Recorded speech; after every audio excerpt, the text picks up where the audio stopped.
Hi friends, ನಮಸ್ಕಾರ ರೀ. ಇವತ್ತು ನಾವು ಉತ್ತರ ಕರ್ನಾಟಕದ ಸ್ಪೆಷಲ್ ರೆಸಿಪಿಯಾದ ಹುರುಳಿಕಾಳು ಸಾಂಬಾರನ್ನು ಹೇಗೆ ಮಾಡೋದಂತ ಹೇಳಿ ನೋಡೋಣ. ತುಂಬ ಸಿಂಪಲ್ ಆಗಿ ಹಾಗೆ ರುಚಿಕರವಾಗಿ ಈ ಸಾಂಬಾರನ್ನು ಮಾಡ್ಕೊಳ್ಬೋದು. ಆರೋಗ್ಯಕ್ಕೂ ಕೂಡ ಒಳ್ಳೆಯದು. ಇದನ್ನು ಮಾಡಲಿಕ್ಕೆ ಒಂದು ಕುಕ್ಕರ್ಗೆ ಹುರುಳಿಕಾಳನ್ನು ಹಾಕಿ ಒಂದು 3-4 ಸೀಟಿನ ಕೂಗಿಸಿ ಇಟ್ಕೋಬೇಕಾಗ್ತದೆ.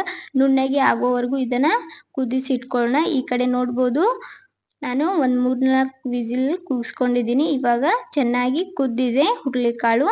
ಒಂದು ಮಿಕ್ಸರ್ ಜಾರ್ ತಗೊಂಡು ಹುರುಳಿಕಾಳನ್ನ ಹಾಕ್ಕೊಳ್ಳೋಣ.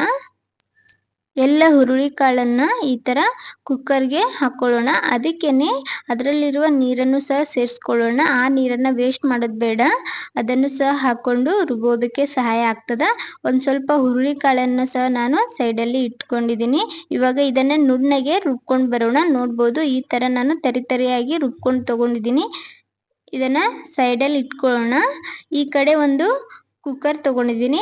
ಅದಕ್ಕೆ ಒಂದು ಸ್ವಲ್ಪ ಎಣ್ಣೆ ಹಾಕ್ಕೊಂಡು, ಎಣ್ಣೆ ಕಾಯ್ದ ನಂತರ ಸ್ವಲ್ಪ ಸಾಸಿವೆ ಹಾಗೆ ಒಂದು ಸ್ವಲ್ಪ ಜೀರಿಗೆ ಹಾಕ್ಕೊಂಡಿದ್ದೀನಿ. ಸಾಸಿವೆ ಜೀರಿಗೆ ಫ್ರೈ ಆದ ನಂತರ ಒಂದು ಸ್ವಲ್ಪ ಕರಿಬೇವು ಸಹ ಹಾಕ್ಕೊಂಡು, ನಂತರ ಈರುಳ್ಳಿ ಹಾಕ್ಕೊಂಡು ಇದೆಲ್ಲ ಸ್ವಲ್ಪ ಹೊತ್ತು ಚೆನ್ನಾಗಿ ಫ್ರೈ ಮಾಡ್ಕೊಳ್ಳೋಣ.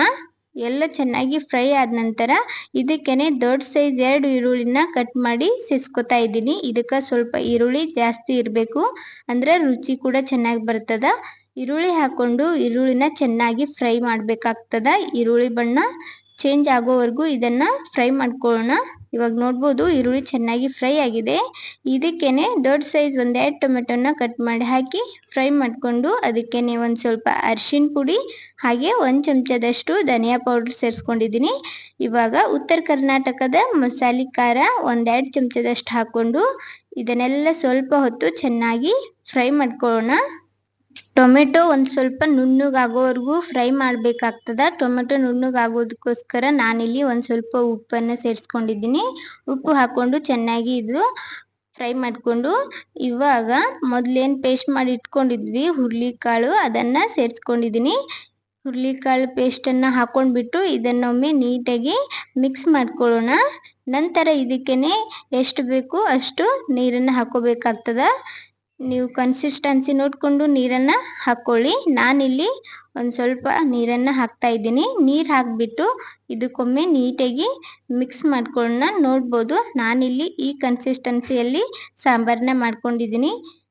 ನಿಮ್ಗೆ ಯಾವ ಥರ ಸಾಂಬಾರು ಇಷ್ಟ ಆಗ್ತದೆ ಆ ಥರ ಮಾಡ್ಕೊಳ್ಬೋದು. ನೀರನ್ನ ನೋಡಿ ಹಾಕ್ಕೊಳ್ಳಿ. ಇವಾಗ ಹುಣಸೆ ಹಣ್ಣಿನ ರಸ ಸೇರಿಸ್ಕೊಂಡು ಇದನ್ನು ಒಂದು ಸ್ವಲ್ಪ ಹೊತ್ತು ಕುದ್ಲಿಕ್ಕೆ ಬಿಡೋಣ. ಹುಣಸೆ ಹಣ್ಣು ಇದಕ್ಕೆ ತುಂಬ ಮುಖ್ಯ. ರುಚಿ ಕೊಡೋದಕ್ಕೆ ಮೇನ್ ಇಂಗ್ರೀಡಿಯೆಂಟೇ ಹುಣಸೆ ಹಣ್ಣು ಅಂತ ಹೇಳ್ಬೋದು.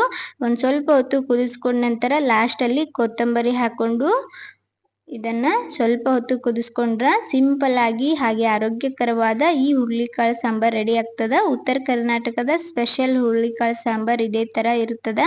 ನೋಡಿದ್ರಲ್ಲ ಎಷ್ಟು ಬೇಗನೆ ಈ ಸಾಂಬಾರನ್ನ ಮಾಡ್ಕೊಳ್ಬೋದು ಅಂತ ಹೇಳಿ. ಈ ರೆಸಿಪಿ ಇಷ್ಟ ಆದರೆ ಒಂದು ಲೈಕ್ ಕೊಡಿ, ಹಾಗೆ ಚಾನೆಲ್ನ ಸಬ್ಸ್ಕ್ರೈಬ್ ಮಾಡ್ಕೊಳ್ಳಿ.